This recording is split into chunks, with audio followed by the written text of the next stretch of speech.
What if the real reason you're not attracting what you want is because deep down you still don't believe you deserve it? Not love, not peace, not success, nothing. And here's the paradox. The moment you stop chasing and start loving yourself fully, that's when everything begins to flow toward you. You yourself, as much as anyone in the entire universe, deserve your love and affection. We've been conditioned to search outside, approval, validation, worth. But Buddhism teaches the opposite. The world mirrors how you treat yourself. So ask yourself, what is your energy really calling in? Is it desperation or quiet self-respect?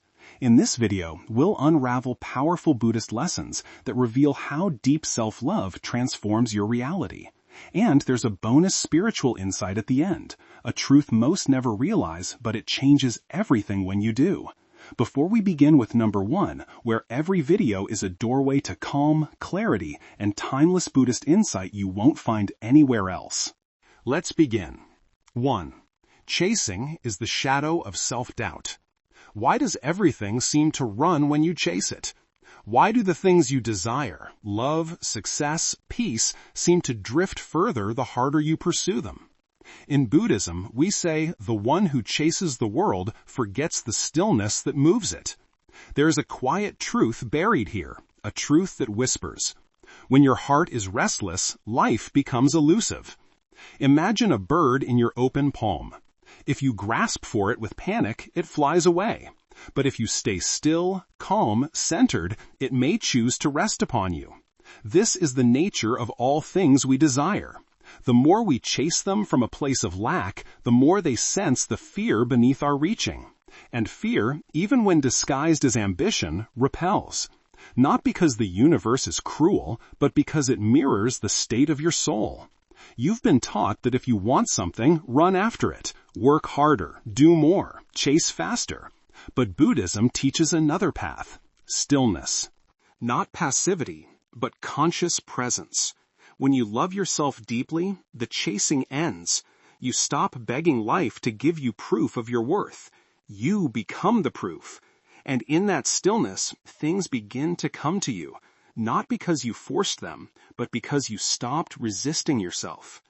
Close your eyes, breathe slowly. Visualize your desires not as mountains you must climb, but as petals on still water. Watch them drift toward you as you remain grounded, anchored in self-love. When the waters of your mind are still, even the moon reflects clearly. Perhaps what you are chasing is not what you need. Perhaps it's the part of you that feels unworthy, that needs your attention, not the outcome.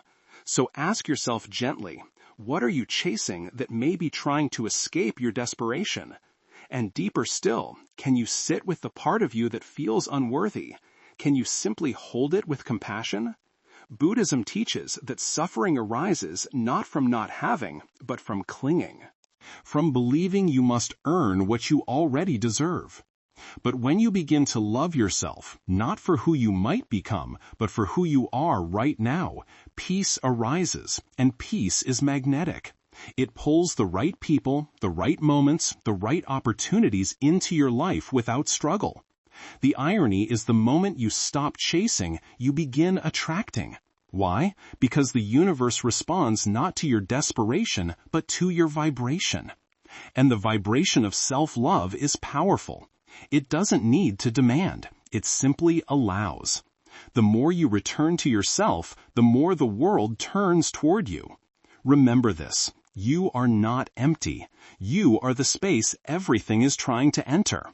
When you love yourself enough, the world no longer needs to fill your void. It begins to meet your fullness. We'd love to hear your thoughts. If you're not sure what to say, just type, "My self-worth attracts more." Wholeness attracts. Wounds repel. What if the world never gives you what you long for, but always gives you what you deeply believe you deserve? Not in punishment, but in reflection. In Buddhism, we do not chase outcomes, we study causes. And the truest cause of what you attract is the energy you carry within. There is a quiet law at work. Wholeness attracts. Wounds repel. Not because you are broken, but because unhealed energy distorts what you call in. Imagine a bowl with cracks. You can pour water into it endlessly, but the fullness never lasts. The water leaks through the fractures. Now imagine the soul. You can gather people, possessions, even praise, but if your self-belief is fractured, the joy seeps out. You may ask, why do I keep attracting the same kind of hurt, the same emptiness, wearing new faces, the same silence after so much effort? The answer is rarely outside. It lives in the echo within. Until you truly see yourself not as wounded, but as worthy, you'll keep calling in people and situations that confirm your doubts. Pause for a moment. Take a deep breath. Visualize your inner being like a broken bowl. Now imagine golden light pouring into its cracks, sealing them, not with shame, but with sacred beauty. In Japanese art, they call this kintsugi, repairing broken pottery with gold, not to hide the damage, but to honor it. Your pain is not your failure. It is your path. And when you love your cracks, they begin to glow. So ask yourself, are you trying to manifest from pain or peace? Because the universe listens to your energy, not your words. If you believe you are not enough, it will keep mirroring situations that say, yes, you're right. But if you begin, even softly, to hold yourself as enough, your entire reality begins to shift. Not overnight, but steadily, like sunlight melting morning mist. The Buddha said, "You yourself, as much as anybody in the entire universe, deserve your love and affection." This is not sentiment, it is strategy. Love becomes your power, not because it changes others, but because it transforms what you allow, what you expect, what you call in. Let your energy whisper peace. Let your presence say, I no longer beg, I welcome. The world does not respond to longing, it responds to wholeness. And you are allowed to begin healing here now, just as you are. You are not too broken to attract beauty. You are already beautiful, waiting to believe it. The universe does not test your worth, it reflects it. So the moment you begin to love yourself enough, everything begins to change. Stillness creates magnetic power. Why does silence attract more truth than shouting ever will? In the stillness, something ancient awakens. Like a flame in the dark, the still soul draws all that seeks light. Not because it screams to be seen, but because it simply glows. In Buddhism, this is not called passivity, it is called alignment. When you are no longer frantic to be heard, no longer desperate to be chosen, your energy becomes pure, and life begins to listen. We live in a world that rewards noise. The loudest voices get the attention. The boldest moves seem to win. But deep beneath the surface, the universe responds not to noise but to vibration, to clarity. Stillness is not the absence of effort. It is the presence of inner order. When your being is aligned, when your thoughts stop racing, when your heart ceases to grasp, you become magnetic, not because you try, but because you are finally in harmony with the rhythm of things. Close your eyes now. Feel your breath move in and out like ripples on a still lake. There's nothing to fix, no need to prove, just be. And in that being, a power rises. The kind of power that doesn't need to chase because it knows what it brings. The kind of power that doesn't need to explain itself to be felt. Many people ask, why do I feel unheard, unseen, unnoticed despite all my efforts? The answer often lies not in what you're doing, but in why you're doing it. Where in your life are you loud because you're afraid of being ignored? That noise, however subtle, often masks the fear of unworthiness. But here's the deeper question. What would happen if you trusted your presence more than your performance? When a flower blooms in silence, bees still find it. When a mountain stands still, the clouds move around it. Stillness is not the absence of power. It is the highest expression of it. Because when you are still, your energy speaks. And in that pure vibration, the right people come, the right moments arrive. The universe leans in because stillness signals trust. You do not need to shout to be understood. You do not need to beg to be loved. You only need to return to the calm within you, the calm that remembers its worth. That calm is your truest signal, your most honest magnet. And when you let go of the frantic need to perform, you become luminous in a way no performance could ever create. So remember, stillness does not make you invisible. It makes you undeniable. When you love yourself enough to be still, the world cannot help but feel you. Detachment is the highest form of faith. Can you want something deeply and still be at peace without it? This is the heart of detachment. Not the cold denial of desire, but the warm trust that what is meant for you will find its way. In Buddhist wisdom, detachment is not rejection. It is reverence. It is the quiet understanding that life moves best when it flows, not when it's forced. We often hold our desires so tightly that we strangle them. We grip onto relationships, outcomes, timelines, thinking our control will secure them. But the tighter you hold, the more life resists. A tight grip suffocates, not because the dream is wrong, but because fear has replaced trust. And where fear leads, peace cannot follow. Close your eyes. Imagine your desire as a butterfly resting on your palm. You're tempted to close your fingers, to trap it, to keep it near. But you don't. You breathe. You stay open. And if it flies away, you allow it. Not because you don't care, but because you trust. You trust that what is meant for you cannot be kept away by time or people or even distance. You trust the deeper current beneath life's surface. Detachment is the highest form of faith. It says, I have planted the seed. Now I will not dig it up every day to check if it's growing. It's the wisdom to know when to act and when to surrender. Because surrender is not giving up, it's giving space. Ask yourself gently, what are you holding so tightly it can't breathe? Perhaps it's a person, a plan, or the image of who you think you must become. Can you release the need to control the outcome? Can you love without clinging? Can you strive without suffering? The Buddha taught, you only lose what you cling to. It's not the letting go that causes pain. It's the resistance. And when you begin to soften your grip, something beautiful happens. Peace enters. Energy clears. Life can move freely again. This doesn't mean you stop caring. It means you care enough to let things grow on their own. It means your faith is stronger than your fear. And that's when the universe responds, not to your grasping, but to your grace. You are allowed to want beautiful things, but love yourself enough to not make your happiness depend on them. Let your joy be rooted in presence, not possession. In this way, you become unshakable, calm in your desire, yet free in your spirit. So remember, let go, not because you're indifferent, but because you trust. What is meant for you will never feel forced. And when you love yourself enough to release the need for control, life begins to unfold in ways even your best plans couldn't imagine. We'd love to hear your thoughts. If you're not sure what to say, just type, "My self-worth attracts more." Self-compassion turns chaos into clarity.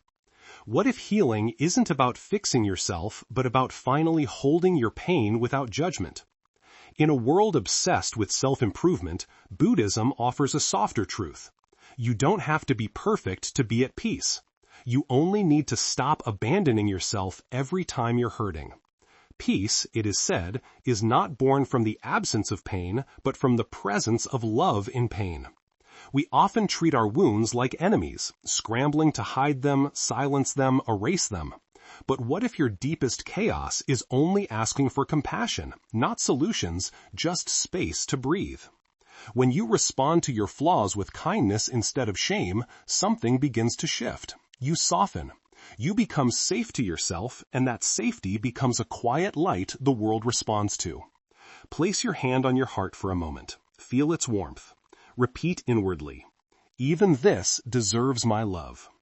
Even the regret, even the fear, even the part of you you wish would disappear, all of it held in the embrace of your own presence. This is not weakness, it is spiritual strength. Because self-compassion is not passive. It's how you reclaim power from inner violence. Many carry an invisible war within, a voice that criticizes, shames, and belittles. And we wonder why peace feels so far away. But the Buddha taught, hatred does not cease by hatred, but by love alone. That includes self-hatred. So ask yourself now with honesty, where are you still bullying your inner child? Is it the voice that says you're never enough, or the one that punishes you for not being healed already? And then ask, what would change if you offered your pain understanding instead of rejection? Could you listen to your sadness instead of silencing it? Could you let your mistakes rest without naming them your identity? Healing begins in this gentle shift from fixing to holding, from punishing to listening. When you treat yourself with the same compassion you offer others, your energy softens, your vibration rises, and that is when life begins to respond differently. Not because your circumstances changed, but because you did. You attract not by becoming flawless, but by becoming whole. And wholeness doesn't mean nothing is broken. It means nothing is abandoned. When you love yourself enough to sit with your chaos instead of judging it, clarity begins to form like morning light through fog. So remember this. You are not too much. You are not too late. You are not broken beyond repair. You are simply waiting to be held in your own arms, with your own heart. And when you learn to love even this, the world learns to love you back. The universe reflects your inner dialogue. What if every relationship in your life is simply a mirror reflecting how you speak to yourself when no one is listening? In Buddhist understanding, the world is not separate from your mind. Your outer experience is shaped by your inner dialogue. Not always immediately, but consistently. We don't see others as they are, it said. We see them as we are. And if you look closely, you'll notice what you tolerate within, you tend to tolerate without. If you speak to yourself with harshness, you begin to accept that tone from others. If you neglect your own emotional needs, you attract relationships that do the same. This isn't blame, it's awareness. When you begin to love yourself truly and quietly, you raise the energetic standard for everything in your life. Your self-regard becomes the foundation, and the universe builds from there. Imagine standing beside a calm body of water. Look into it and see your reflection. Not your face, but your voice. What are you saying to yourself when you're alone? Are you encouraging, or are you tearing down your own spirit before anyone else has the chance? How am I speaking to myself when no one is listening? Ask that, because the universe is always listening. There is a truth here, soft but powerful. Self-love sets the energetic minimum for how others treat you. When you respect your boundaries, others begin to do the same. When you speak kindly to your inner world, your outer world begins to mirror it. And if it doesn't, if someone continues to offer less than what you now give yourself, you will know how to walk away, not in anger, in alignment. So ask yourself gently, are you teaching the world to love you or to overlook you? Every time you abandon your needs, every time you silence your truth, you send a signal. This is okay. But it isn't. You deserve to be treated with the same care you wish to offer, and it starts with you. And now, another question. If someone treated you the way you treat yourself, would you stay? Sit with that. Let it echo. If the answer brings discomfort, that is your starting point. Not to judge, but to begin a new kind of relationship with your own heart. You don't attract what you want. You attract what you believe you are worthy of. So speak to yourself with love. Act as though you matter, because you do. And when that becomes your inner dialogue, your life begins to rearrange around that truth. Not perfectly, but profoundly. When you love yourself enough to change the way you speak within, the universe listens and begins to speak back in kindness. Peace is the most powerful frequency. Why do the most peaceful people seem to draw everything they need, without the chase, without the noise? In Buddhism, it is taught that still water reflects the stars, not because it tries, but because it is calm enough to receive. Peace is not a luxury. It is a powerful frequency, one that signals to life itself. I am ready, not because I control, but because I trust. Inner peace creates space, and in space, things arrive. When your heart is no longer crowded with fear, attachment, or restlessness, there is room for what you truly desire to enter. Not rushed, not forced, but invited. Peace becomes the gate through which all blessings flow, not because you chase them, but because you are aligned with their arrival. Take a breath. Imagine yourself sitting in a quiet forest, the air still, the wind gentle. You are not striving, you are not proving, you are simply being. What comes to you in this silence? Perhaps an idea, perhaps a memory, or maybe a deep knowing that you are already enough. In that awareness, you become a magnet, not for everything, but for what truly belongs.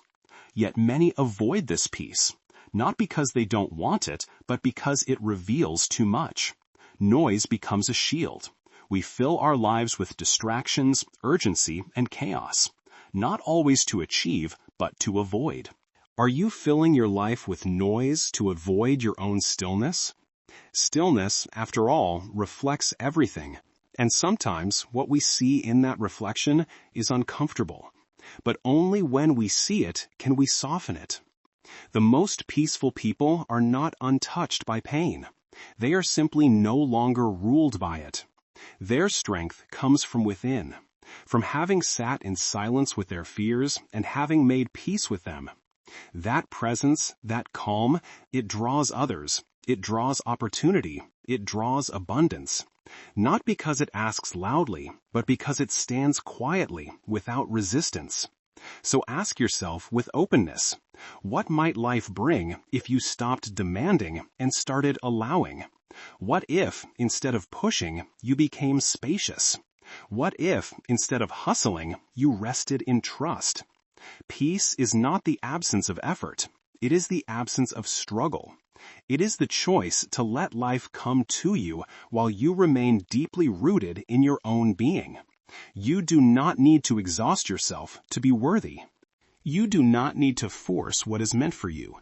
Love yourself enough to create peace within, and the world will begin to reflect it without. When your frequency is calm, your life begins to harmonize, not immediately, but inevitably.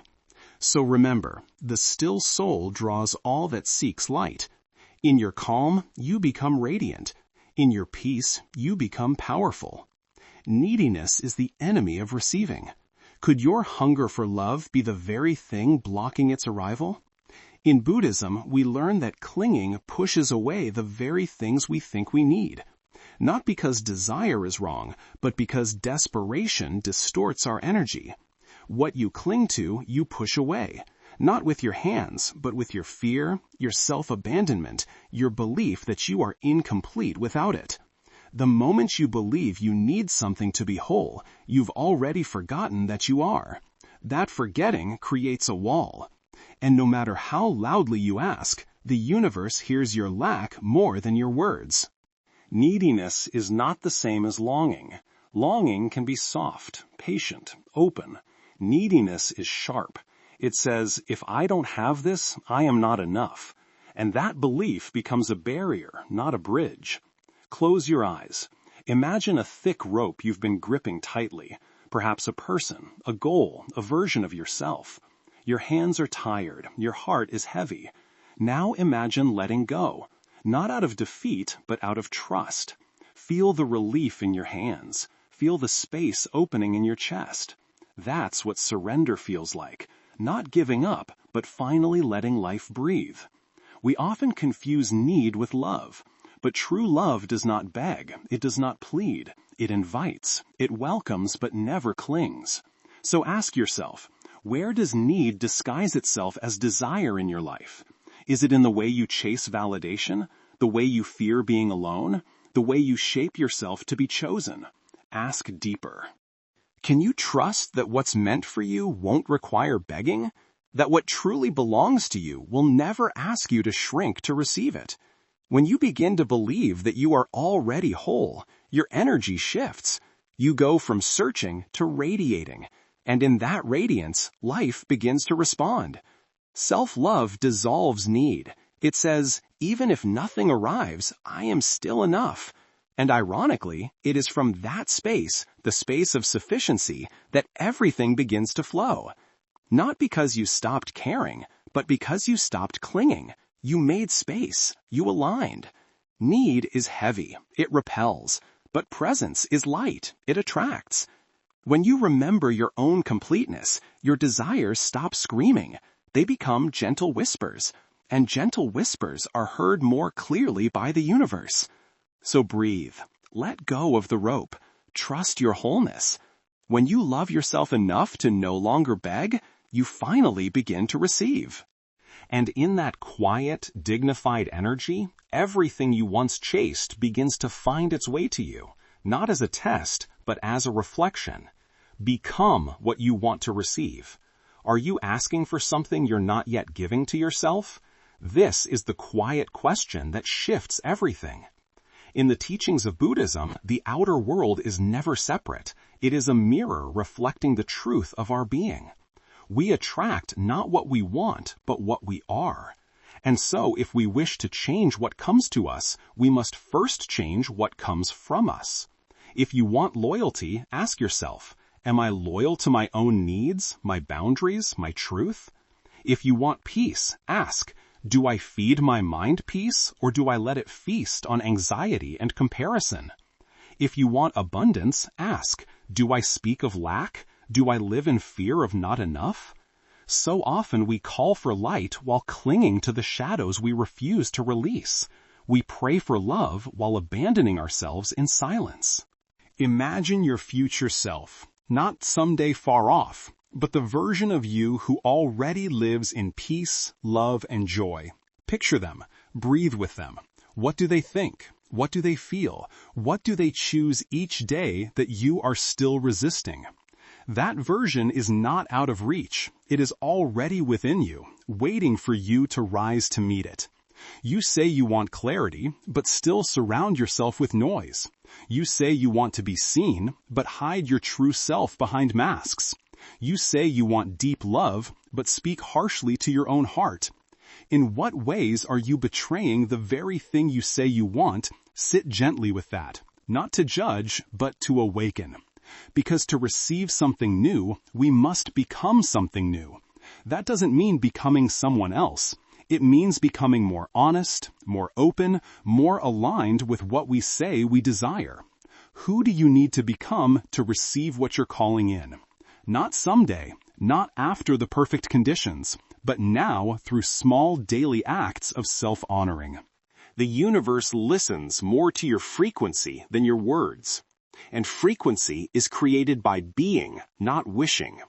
When your being aligns with your vision, life starts to mirror it, slowly at first, then all at once.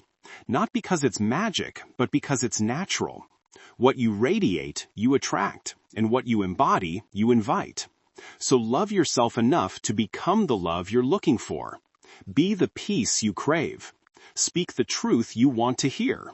Because when you live the energy of what you seek, you no longer need to chase it. It begins to arrive, drawn not by need, but by recognition. You are not far from the life you want. You are just one decision away from being the version of yourself who welcomes it. We'd love to hear your thoughts. If you're not sure what to say, just type, "My self-worth attracts more." Let the old you die to become free. What identities must fall for the new to arrive? In the stillness of Buddhist reflection, we are reminded to be reborn. The old self must return to silence, not destroyed, not denied, simply laid to rest. Like a leaf that once held sunlight, its time is honored, and then it drifts. The self who was hurt, who was overlooked, who had to survive by shrinking or pleasing, has done its work. Now let it rest. There is a deeper self waiting beneath the ashes, one not born from defense or fear, but from truth. But to reach that self, we must be willing to die, not in body, but in identity. The one who constantly apologized, the one who felt unworthy, the one who chased love to feel seen. These are not who you are. They are who you learned to be in a world that forgot your light. Close your eyes. Imagine yourself shedding an old skin. Feel it fall away, not with struggle, but with grace. And now picture your bare feet stepping into a new morning. The light touches your face. The air is soft. You feel no urgency, only a quiet remembering. You were never the pain. You were never the label. You were never the story. You are what remains when the story ends. So ask yourself with tenderness, what stories about yourself are you still clinging to? Are you still defining yourself by who left you, by what you failed, by how long it took you to heal? Those stories may have been true once, but you are allowed to outgrow them. The past is not a prison unless you carry the key in your own pocket. And then ask, who are you without the pain? Not empty, but vast. Not unfinished, but unfolding. This is where your power returns. Not by clinging to who you were, but by meeting who you're becoming. You don't need to abandon your past. You only need to stop living through it. In Buddhism, death is never an end. It is a return, a cycle, a transformation. And this inner death, the letting go of false identities, is the most sacred kind. Because through it, you begin to live from your essence, not your fear, from your presence, not your pattern. So let the old you die. Let the version of you that had to fight for love rest. Let the one who kept proving their worth be still. You are not here to survive your past. You are here to embody your freedom. And when you love yourself enough to release what you no longer are, you become a vessel for what you've always been, whole, unshaken, free. True power is quiet confidence. There is a kind of power that does not shout. It does not demand attention. It simply is. In the way the bamboo stands, quiet, flexible, unshaken. You can feel its strength, not from its volume, but from its depth. This is the way of true power, silent, steady, rooted. In a world addicted to noise, self-love becomes an act of rebellion when it is silent, when it no longer needs to prove anything because it already knows its worth. You don't need to announce your value when you're anchored in it. You don't need to chase love when you are love. Quiet confidence is the frequency of those who have returned to themselves. It's the presence of someone who has nothing to prove and everything to offer. And this presence, it speaks louder than words ever could. So many people spend their lives performing worth, trying to earn it, trying to convince others to see it. But when you love yourself deeply, you stop performing and start embodying. You don't move through life looking for applause.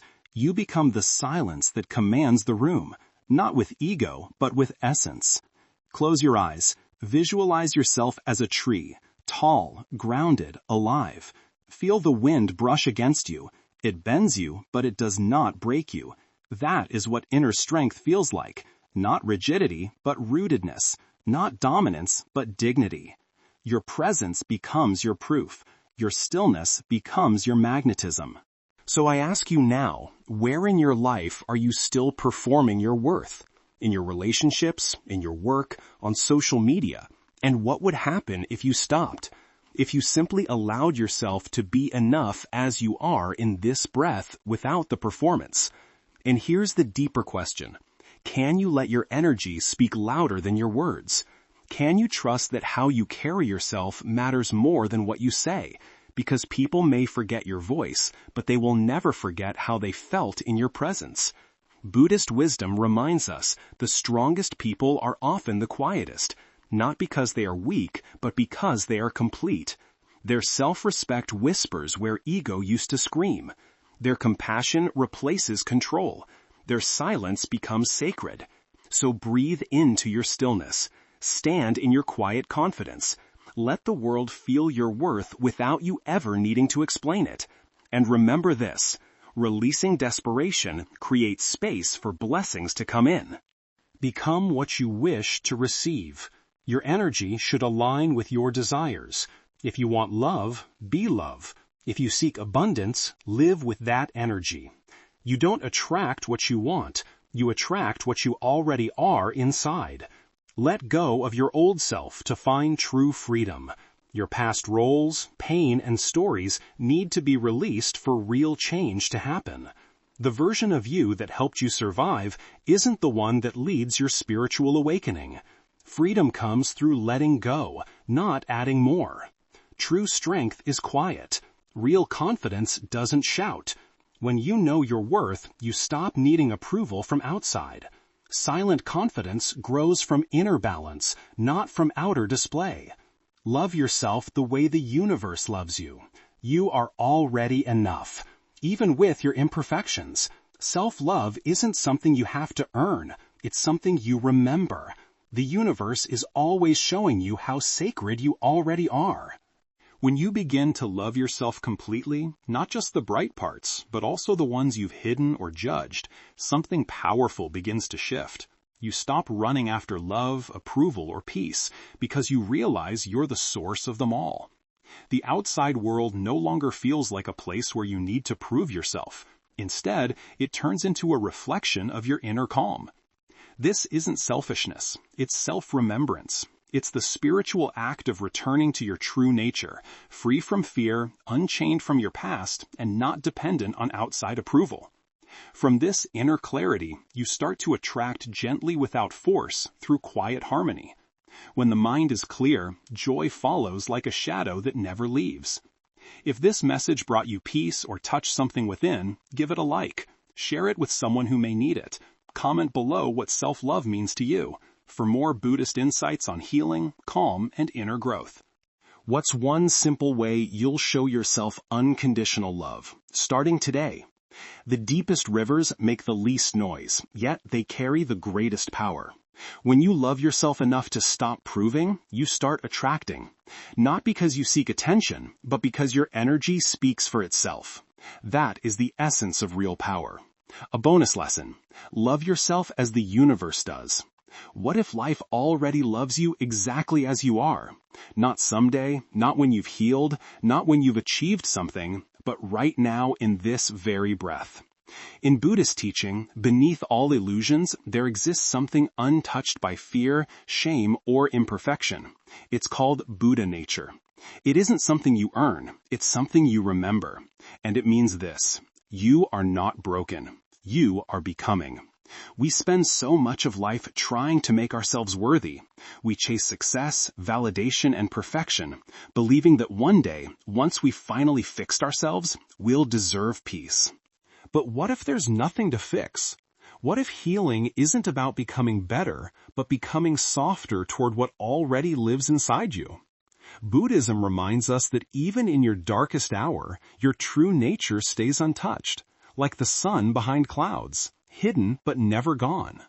When you start to love yourself through that lens, life stops feeling like a problem to solve. It becomes a dance to join. You no longer struggle to belong because you realize you already do. Close your eyes for a moment. Imagine the whole universe bowing before you. Not because you're perfect, but because you're complete. The stars never ask you to earn your light. The trees never doubt your worth.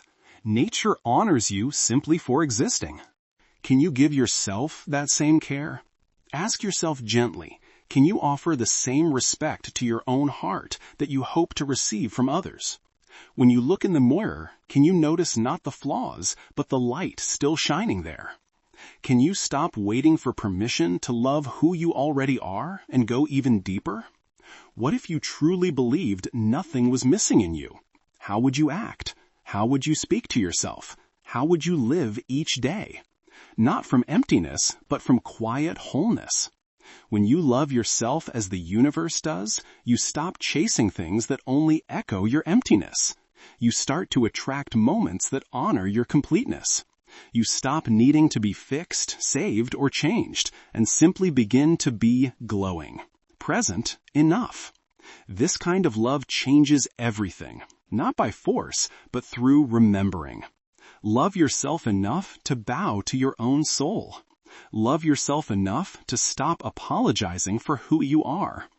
Because when you live aligned with your true self, the universe doesn't resist. It welcomes you, it reflects you, it moves with you. And suddenly, all you were waiting for begins to appear not as a reward, but as recognition. Quick recap of the lessons. Chasing comes from self-doubt. The more you chase love, success, or approval, the more you tell life you feel unworthy. Buddhist wisdom reminds us that inner stillness attracts more than endless striving. Letting go of the chase allows life to come to you naturally. Wholeness can resist unhealed parts. Until you face and heal what's inside, the same patterns will repeat. Loving yourself means meeting your pain with awareness, not running from it. What you believe about your worth shapes what you allow into your life. Stillness carries a quiet magnetic strength. In a loud world, true power comes from inner calm. It connects you to clarity, presence, and steady focus. When your energy is grounded and peaceful, life responds to your frequency with ease. Detachment is one of the purest forms of faith. Wanting is human, but needing creates suffering. Detachment means trusting that what's meant for you will come and stay naturally. It's letting go of control while staying open to life's flow. Self-compassion transforms confusion into clarity. Healing doesn't start by fixing yourself. It begins by accepting yourself. When you meet your inner pain with kindness, clarity naturally rises. Self-love isn't selfish. It's about being emotionally honest and treating yourself with care. The universe echoes the words you use toward yourself. The way you treat yourself teaches others how to treat you. Your inner voice shapes your outer world. Real change begins when you speak to yourself with the same love you wish to receive. Peace is the highest vibration. Peace isn't weakness, it's real power. When you stop forcing, rushing, or trying to prove yourself, your energy becomes magnetic.